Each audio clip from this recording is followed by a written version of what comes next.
Welcome to the MTG Multiverse featuring Marvel's Spider-Man, or, if you're playing on Arena, the Temu version with completely different names and art, and not even flavor text. But whether you're rocking that sweet paper IP or the digital knockoffs, we've got some hot new spice for you to try. Now let's swing on over to Brewmania for the latest addition to the MTG Multiverse.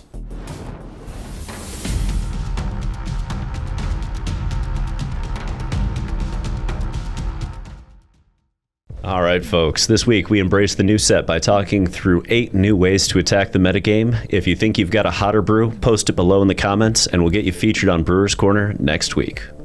But for all those spikes out there, don't worry, we'll also show you the cards worth considering for each Tier 1 archetype from Edge of Eternities standard. Now, let's break out our first brew with Azorius Pixies. Alrighty, so Azorius Pixies, good God. Deadreal, thank you for building this.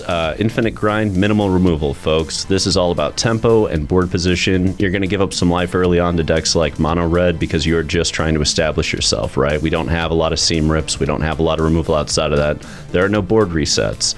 So you got to get in early and you got to swarm, which Cosmo Grand Zenith helps you do. And this other called... what is this? A Most Helpful Weaver. Okay, that's the version of it on Arena. Side note, if you search for the actual IP version of this that's in paper, you will find it in Arena. Outside of that, Yera and Oski, Weaver and Guide. This does a great job of allowing you to bounce your Pixies and Sunpearl Kirans to shove a 3/3 body on the battlefield, clog up your opponent's hand, and then keep the bounce engine rolling. So this grind's really hard, folks. Like, we've got Stock Up, we've got Relic, we've got Curiosity, we've even got Bottomless Pool. A lot of value to be had with this. Yeah, I think it's interesting to see this kind of less removal take on Pixie, because we've seen the aggressive starts that the Pixie decks could have when they splash blue for Esper, and this kind of just leans a little bit more into that. And I really like the Lumen class Frigate in particular with the Oski card. Yeah, I was a little, I wasn't sure if we were going to see a Lightstall Inquisitor in there for an additional bounce play, but, there's still room to evolve with this, and I like that Azorius Pixies has turned into Tempo, Orzhov Pixies has turned into Kill Everything on Impact, and Esper Pixies is kind of the balancing act between the two. And it's interesting to see how they balance between those three. Yeah, it's really cool to see. But speaking of something that's a little bit less balanced on this little spectrum, I'm going to be going over my build of Gruul Spiders. Anytime I see two mana Typal creature lords, I get super excited. We've got Terran Tusk Unwisely Awoken and Kraza the Swarm as 1. These are 2 mana creatures that will buff all the spiders on your board. Well, Kraza does it for future spiders, but still, similar sort of effect. Spider aggro's here, folks, and it's looking good. We've got solid 1-drops. We've got Rizna and we've got Fate Weaver. Both of these cards do a really good job of turning through cards in your deck, either through exiling the top card or finding a specific piece that you need. And speaking of even more ways to find cards, we've got Dimir, and this is going to draw you a card every single turn that it's out. Great source of card advantage. You have pretty much all the things that a Typal aggro deck would want to have. It's just a matter of if this type of deck can exist in our current standard environment. The sideboard is fairly standard with what you see out of Gruul decks. We've got Chandra for the grind, Screaming Nemesis for the aggro matchups, and we have the Pick Your Poisons in the board for any artifacts or enchantments you need to deal with, like those pesky cauldrons. I mean, I just love that you have Boris the Spider Rider. You know, I'm glad we got that shoved into this list, because what a spicy 2-drop. I mean, that's just so much power so quickly. You know what I mean? But speaking of ways to get a lot of power on the board in a hurry, let's take a look at our next brew, Sultai Last Gift. Brought to you courtesy of Fire Shoes. As always, Fire Shoes, great job. This is a lot of fun. For those of you who are trying to figure out how this works, the goal here is to dump Bringers and Vein Rippers, Harvester of Miseries, all of these into the graveyard, and then use a Cavero to exile Bringer of the Last Gift. It'll bring all of your graveyard back onto the battlefield, and if you have Harvester of Miseries, you're going to give a bunch of creatures -2/-2, ostensibly killing a great deal of them and comboing your opponent out with Vein Ripper. Sometimes you're even going to get hit like 3 Harvester of Miseries and wipe your board, the whole board, Vein Rippers hit, boom, everything dies. So it's got this combo potential. It sets up beautifully with these Awaken the Honored Dead and Steam Core Scholar. And let's not forget that Awaken the Honored Dead does a great job of slowing your opponent down and or killing those rest in pieces that you absolutely need to get off the battlefield to go off with this deck. But this is just kind of a spicy Reanimator build, and I like the fact that we have that combo kill with Bringer, but we can also just grind it out with Overlords. Yeah, when I first saw this deck online, I fell in love with it. I've been recently trying to learn Modern as a format, and this reminds me so much of Living End. It's just such a cool concept to see this like graveyard combo deck one-shot kill. Yeah, no, I think it's got a lot of potential. We've kind of been waiting to see if there's going to be a new combo deck that came out, and this is one of a couple that everybody's testing out, you know, feeling the water, seeing if it's a thing. But let's kick things into aggro gear finally. And Athena, tell us a little bit about White Weenie. All right, so this has been my favorite new brew of the set of mine. So this is a very synergistic aggro pile. Everything plays really well together. It's built around Lumen class Frigate as your anthem effect. It lets you tap your creatures when needed, and it can be a flying lifelink body later in the game. We've got, to enable it, 12 1-drops with 2 power. That means you can consistently go 1-drop, station Frigate on 2. And it also, because of all these 1-drops, lets you consistently trigger your Zenith turn after turn after turn. The spicy part here is a lot of the new cards are really good tax or grindy pieces for white. We have a Demi of the Silk Shoots. It can give your board immunity to things like Day of Judgment, and it comes in flash speed too. We have a bunch of tax effects now between Lightstall Inquisitor and the new Yera and Oski, which again in this shell works really, really well with Lumen class Frigate. We have Voice of Victory to prevent spells being cast on your turn, so it's very hard to interact with this favorably in the early game. And our sideboard piece, Remarkable Readings, can put out a lot of damage very, very quickly. Yeah, I can attest to Remarkable Reads. I'll be honest, the first time you played that against me on Tuesday night, I'm like, oh, you know, like it gives all the creatures +1/+1. You're like, nope, just one of them goes huge boom game. And I was like, oh, I should have read that. Oh, I should have read that. And I very much did not. And it surprised the hell out of me.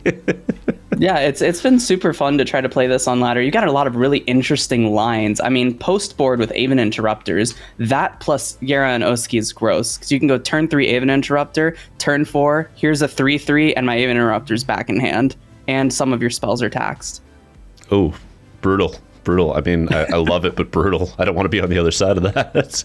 But speaking of decks you don't want to be on the other side of, let's get to Jeskai Oculus. So this is the top brew that I've been messing around with lately. Thank you to Hermes for pulling this together. This was an idea that what if we got rid of the Cauldron engine and we just went back to Oculus? What would we get? Is it strong enough? Like, can we get there? And I think it's actually strong enough, folks. Like, this might actually be good enough to topple Cauldron. The fact that you get Seam Rip helps so much. That is what Oculus has been missing for all of time so far, because you don't care so much about Rest in Peace now. You have a Seam Rip for that. You don't care about their early interaction, and you don't care about the early aggression because you have Seam Rip to stumble them long enough to get your engine up and running. This deck does such a good job of that. And let's not forget that these helping hands reanimate things like Clarion Conqueror, which shuts down Cauldron. So you have a lot of pieces that this deck has gained over the last few sets. And this is one of those things that I tell everybody. When you see a new set, go back to the old archetypes. Look and find out if it adds anything to archetypes that were like tier 1.5, because sometimes that's all you need to make the leap. And if you can make that leap, you can break the format a lot faster than trying to just get there on a random brew. Yeah. Who doesn't love landing an Oculus from the graveyard, right? I mean, this deck was so much fun. This was the deck that our team took to the RCs back pre-rotation in the Cutter meta, and it was a really good deck back then, really good deck now. Specifically, this kind of does the opposite of what Cauldron does in the red matchup, where this deck's best matchup is mono red because of Sheltered by Ghosts. Yeah, you get to flip that aggro matchup, which is huge, but I don't think that we're dead against control anymore either with all the pieces that have come in. So it's fascinating to see where this deck has evolved. But speaking of decks that are evolving, what if you just played mono blue? Alrighty, this one's a little bit of a stretch, I'm not going to lie to you guys, but I have loved the card Bellion. This card is really awesome. It's a good 2-mana threat. It's kind of like pseudo Prowess, but for blue spells rather than just non-creature. And it turns into a land on your end step and untaps. So you can use 1-mana interaction spells like Spell Pierce and Into the Floodmaw on turn 2 on top of playing your threat, which is a really, really high tempo play. And tempo's the main game on this entire deck. We are playing the best Prowess creatures we can find in blue. We got some absolute powerhouse cards in here. We got Storm Chaser's Talent, the Rebellion card. We got Planisphere. If you want to play a Drake Hatcher in here, that is also an option if you want to splash that in. The green splash, because of how good Simic mana is super free right now. We have 8 green lands that are going to come in untapped turn 1 and provide both colors pretty easily. And it gives you the chance to run things like Pick Your Poison or play the left side of your Elusive Otter. Yeah, I mean, it's when it's free, right? Like it's hard to say no to a good splash when it's free and it allows you to just up your sideboard options. That's so important right now. And yeah, I'm loving that we got Simic back. It's been a while since we've seen a decent Simic-esque build, and I honestly, the Rebellion, why did they have to make it legendary? It kills me because I want to play like 3 of those at the same time and just go ding, ding, ding, 3 mana up, counterspell.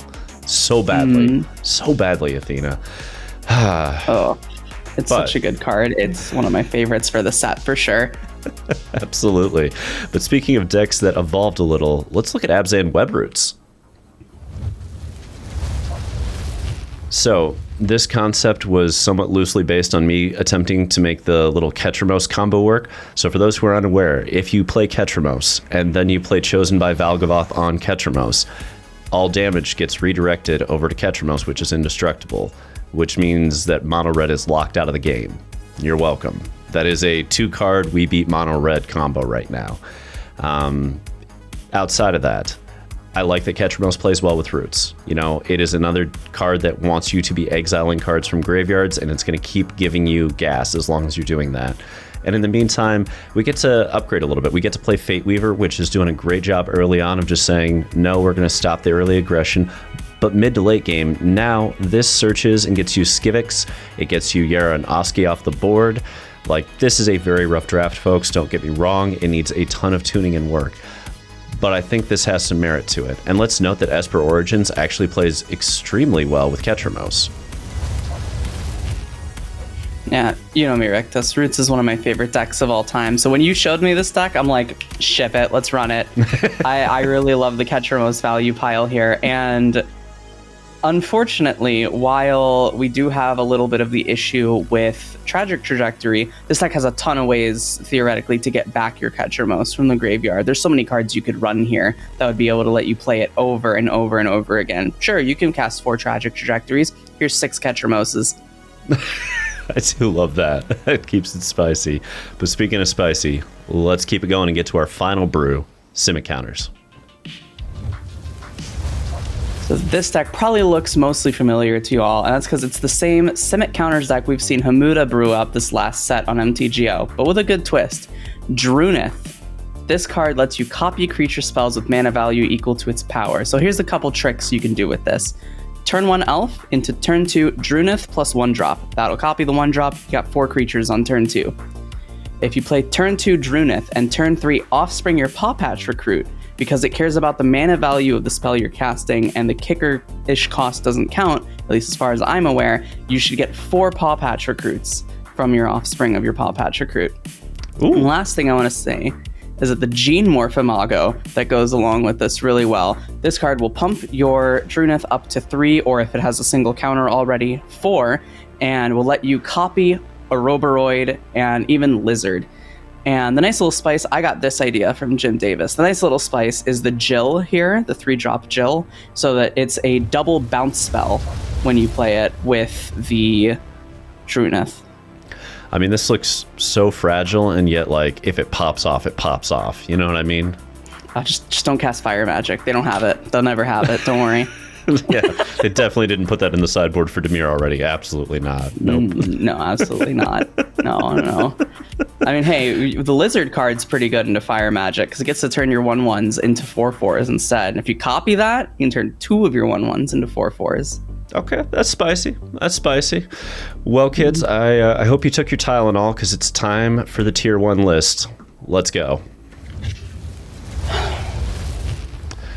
Izzet Cauldron, where do we get upgrades? Well, we've been talking about it a little bit, but Uharis, the Storm Spinner, this is a combo kill right now. Let's remember that Harmonize, that thing that you get from Winter Night Stories, and also Warp from Quantum Riddler, all make this pop off, right? So you put this with a Profts engine, and you can just jack this up to 10 power, something like that.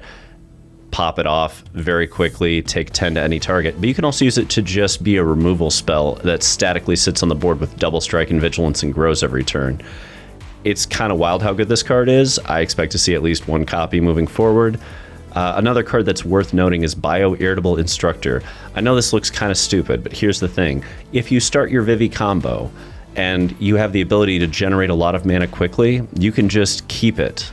Because you just make it all red, and you don't lose that unspent red mana. And then if they want to get rid of Bio, you just spend it all right then and dome them. So it puts them in this catch-22 where there's very little that they can do about it. And it's interesting because it also lets you bypass the little problem that a lot of these props creatures have. Is like, oh, I spent so much time getting this props all the way up, and Flood Maw bounced it back to hand. Well, this time you get domed pretty hard, or lose a creature if you do that. Right. And ultimately that's why I like Bio, especially in this Profts like Vivi shell, because it's one of the few shells that just goes, yeah, you've got 16 mana. Why wouldn't you have 16 mana on turn 4? You know, it just works like that. But Speaking of ways that Bio can work, let's talk about mono red.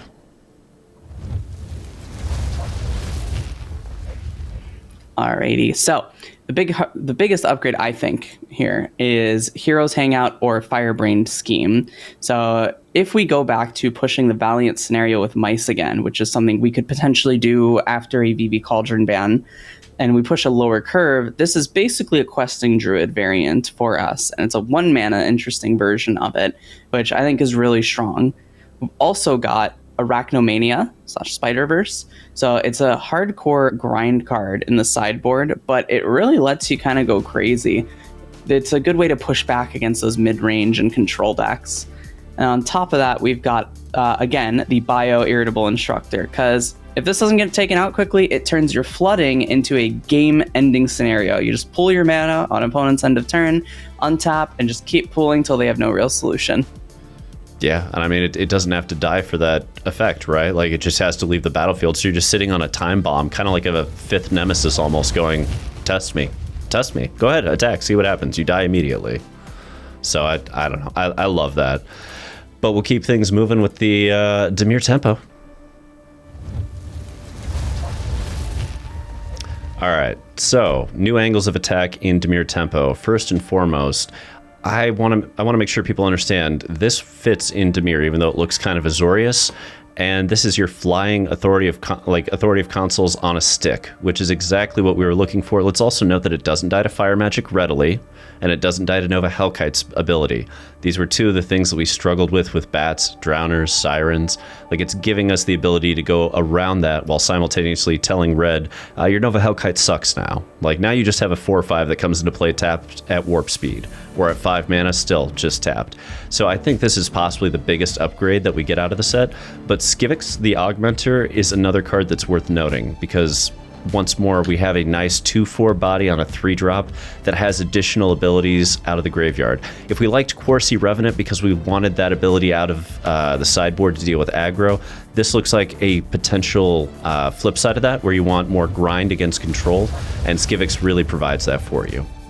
Oh yeah, I love this Skivix card. I feel like this card is going to probably have some kind of home in a blue or black deck, or Dimir deck in Standard. The Graveyard ability in particular is really cool, because you get to put it on creatures that have flying or other evasion tactics to be able to swing it in. Yeah, absolutely. But we've got one more Tier 1 deck to show you, and let's get over to it. Azorius Control. Alrighty, when we talk about decks that love Multiversal Passage, this has got to be #1 winner of the set for Multiversal Passage, right? This deck was kind of struggling on its mana base before, but now you get to run all the mana sources you want without having to do tricks like Fabled Passage. So it turns on your Verges as well, and it can always come in untapped if you'd like to, for just a quick little cost of 2 life. So just a couple other cards to look at. We've got Spectacular Tactics. which is really good at either killing big creatures or protecting yours. I could definitely see this being like a little sideboard piece in the control mirror when you're killing opposing Quantum Riddlers or Meringue River regions. Just a great thing to have for all. And the last card I want to bring up is Web Up, or Mothwing Shroud, which is essentially a banishing light. But I think this type of card always warrants some kind of conversation in the control decks, just because it can remove any permanent. Personally, I'm a bigger fan of Emergency Eject, but if you need to exile it instead, I could definitely see this getting play. Absolutely. And like you said, the biggest upgrade that most of these two-color decks get is going to be Multiversal Passage, and Azorius in particular has just been dying for a dual land that it can put into play untapped, and this is the closest we're going to get until they give us Hallowed Fountain. So, I mean, it may seem like it's a small thing, but honestly, Multiversal Passage is probably the most significant card to come out of this new set. I've already bought a playset and papered because I think it is the most important card to get out of this set. Yeah, I think you definitely need to keep an eye out on the color pairs that were hurt the most, Rakdos, Selesnya, and Azorius, and kind of see what's viable now, especially in Rakdos. I think there's probably something to look at in Rakdos, because that color pair was just one good dual land away from getting something, I think. Absolutely. Absolutely. Alrighty, folks. Well, another week, another battlefield to conquer. If you enjoyed this video, please like and send this video to a competitive friend of yours. And speaking of friends, we have a fresh episode of the Rebelcast out this week, so swing on over and show Max some love. Thank you for watching, Rebels. Until next time, untap, upkeep, resist.